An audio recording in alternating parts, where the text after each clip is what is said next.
Having enough of the mansplaining and deciding to escape the patriarchy hellscape that was Earth, 3 women decide to start anew. Unfortunately, gravity is sexist and they crash land on a distant planet with a biome that was unlike their temper. Whilst I get the finer details sorted, they start on the basics. Let's meet our 3 newly privileged women. Anatolia, Zemisges, and Eldipus. We'll change the names to Mishka and El for sake of pronunciation. My main criteria for these colonists were only the traits, misandry and psychopath or bloodlust, and the details of the ideology are as follows. The original narrative was generated by I assume the female supremacy meme. I kept the first sentence and I expanded it into, once again, a man was explaining how to do the very thing I had just done, for the last time.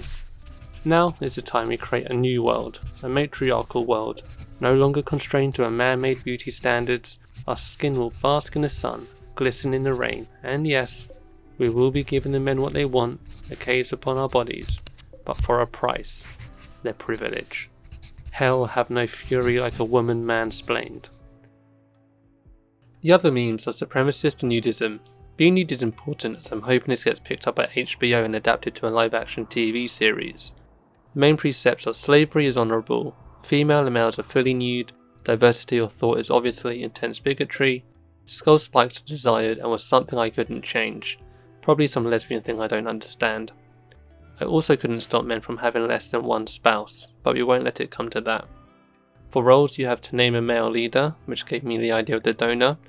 I'm unsure if this can happen, but ideally their sole purpose will be to provide the rest of the colony with children. The female leader is unimaginatively called Karen, the moral guide is called the blogger, melee specialists are called broadswords, and the shooting specialists are called hairline triggers. For rituals we have the funeral, yeah I know it's a bad name.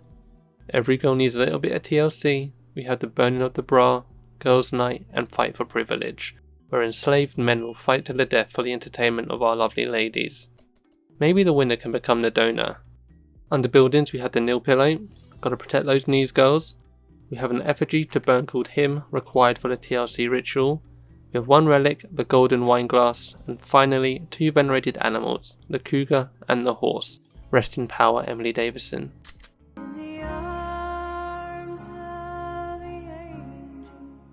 Oh man, rest in power should have been the name of the funeral. God damn it. Anyway, that's that.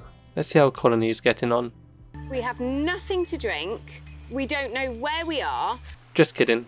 These are 3 proper women who don't need no man. And look at that. They've built themselves a home in a nearby ruin. Beds are ready for our first night, and stools have been constructed for our upcycled table. Only self-diagnosed alpha males deserve to eat without a table. As a side note, some of you eagle-eyed viewers may notice the names haven't changed.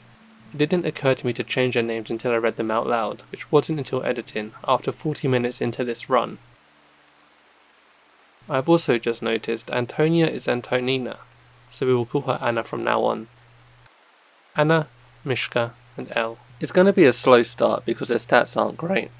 El and Mishka are actually terrible at the moment. Anna's the only one who can haul because the other 2 refuse to do dumb labour. Typical.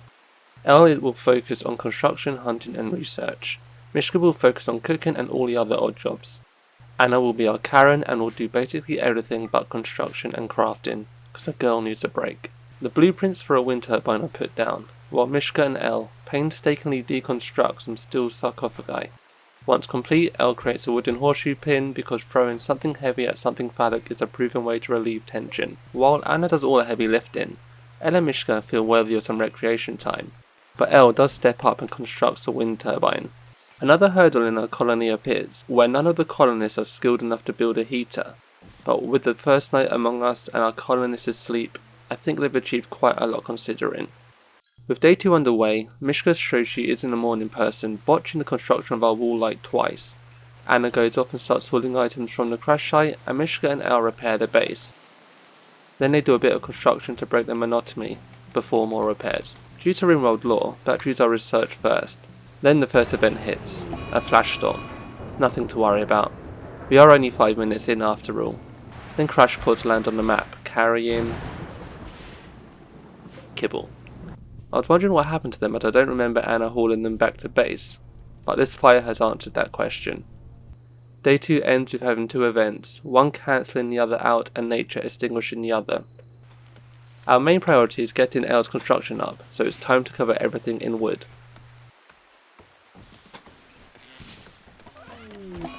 Then the mad guinea pig attacks Anna.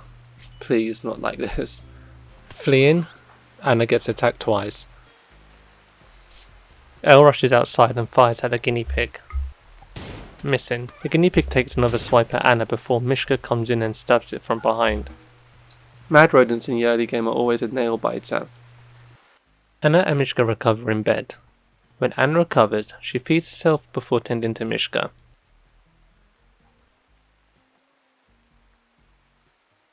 Restless, Anna decides to do some late night wood chopping, joined by Mishka when she recovers, before going back to bed for the rest of the night. Next morning, they build a kitchen and a soon-to-be freezer, but the aircon needs a colonist with the skill of 5 in construction, so that will have to wait. We've played long enough to name our faction and settlement. Fourth Wave Feminism and Women's World. Simple. Elle creates a butcher table and a partition between the storage and the living quarters, the latter for the experience but also to help with the room's beauty. Essentially the equivalent of cleaning your bedroom by throwing everything in your wardrobe. Summer hits on the 5th day and another room is built. That will be used for masonry. Running out of food, it's time to go hunting. Elle slaughters a yak, and Mishka with a skill of 13 and a burning passion in cooking is billed to be the butcher and chef by default. The turbine is blocked by a poplar tree. This is a lie. It's blocked by the smallest stump that took me ages to find. With it cut down, power starts surging into the kitchen, and Mishka can cook up some meals. More floors are put down, and Mishka keeps trying to help with the construction, but Elle's experience is paramount right now.